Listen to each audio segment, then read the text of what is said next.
Hello दोस्तों, मैं फिर से आपके सामने धर्म मार्ग लेकर के आई हूँ। जी हाँ, पिछले साल से मैं धर्म मार्ग नामक शीर्षक के अंतर्गत कुछ आध्यात्मिक और धार्मिक वीडियोस को लेकर के आप तक वीडियोस पेश करती हूँ। यानी कि ऐसे विचार जो या तो धार्मिक होते हैं या आध्यात्मिक होते हैं। तो ये छोटे छोटे हमारी किस्से, कहानियाँ और प्रसंगों के द्वारा ही होते हैं। तो जीवन में हमको धर्म मार्ग अपनाना बहुत ज़रूरी होता है। ये हमारी एक जिम्मेदारी भी है, कर्तव्य तो है ही, एक जिम्मेदारी है कि हम सही तरीके का आचरण करें और समाज जो हमसे चाह रहा है, चाहे हमसे दया, उदारता, सहायता, दान देना, सहिष्णुता, सहयोग यही चाह रहा हो, तो करिए according to society. You have to do, करिए उस चीज़ को। तो ये कैसे हम कर पाएंगे? जब तक कि हम धर्म मार्ग को ना अपनाएं या धर्म के मार्ग पे ना चलें। तो first I myself introduce, मैं doctor Manju Jain, retired associate professor from SN. Degree college Kanpur. आपको मेरा नमस्कार है। आज इसी श्रृंखला में मैंने बहुत अच्छा विचार सोचा है और निकाला है और मैंने इसको वीडियो में बहुत बार इसको कवर किया है कि खास करके यूथ्स के लिए कि हमेशा आप सकारात्मक सोच रखिए।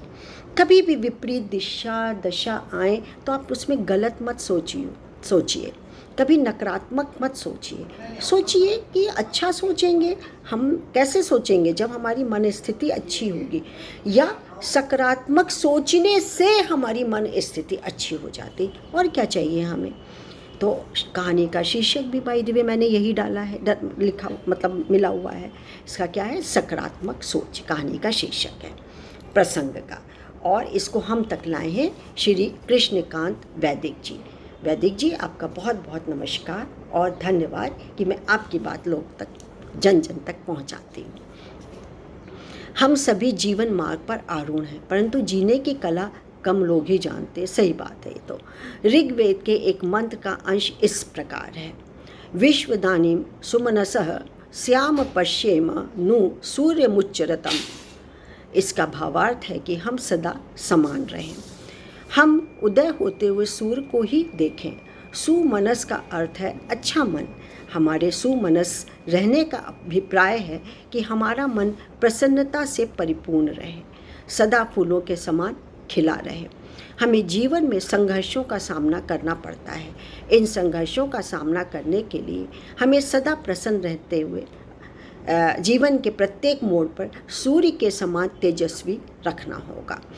यह मनुष्य का मनोविज्ञान है कि वह जैसा चिंतन करता है वैसा ही हो जाता है। यदि वह चिंतन करता है कि उसका स्वास्थ्य क्षीण है, कमज़ोर है या रोगी है, तो उसका स्वास्थ्य भी क्षीण हो जाएगा या रोगी हो जाएगा। मनुष्य के जीवन में दुख, बाधाएं आने पर जीवन पथ कंटका कीर्ण हो जाता है। कई बार लोग ईर्ष्या व द्वेष की भावना से दोषारोपण करते हैं। ऐसे समय पर निराशा व प्रतिकार की भावना के स्थान पर सकारात्मक सोच के साथ संघर्ष करते हुए सहनशीलता का परिचय देकर जीवन पथ पर चलना हितकर होता है। मनुष्य में परिस्थितियों का सामना कर उन पर विजय प्राप्त करने की इच्छा हो तो वह सफलता प्राप्त करता है।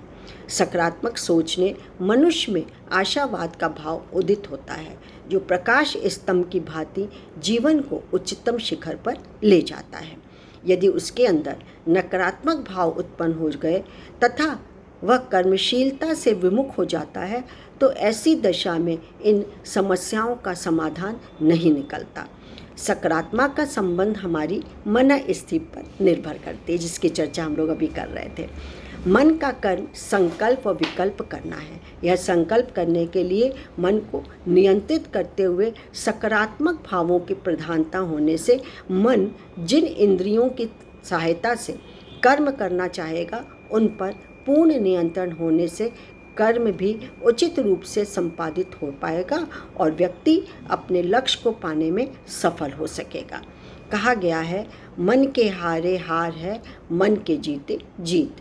जीवन में सफलता प्राप्त करने के लिए मन की सकारात्मकता की आवश्यकता होती है।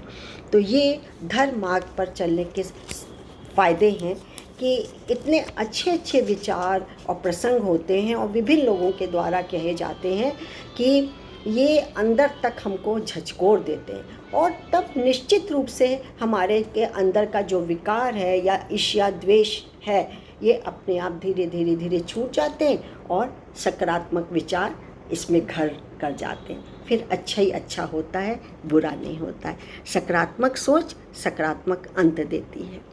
आज इतना ही, फिर एक नई सोच के साथ मैं वीडियो लेकर के आऊँगी। तब तक मुझे आज्ञा दीजिए। नमस्कार, थैंक यू।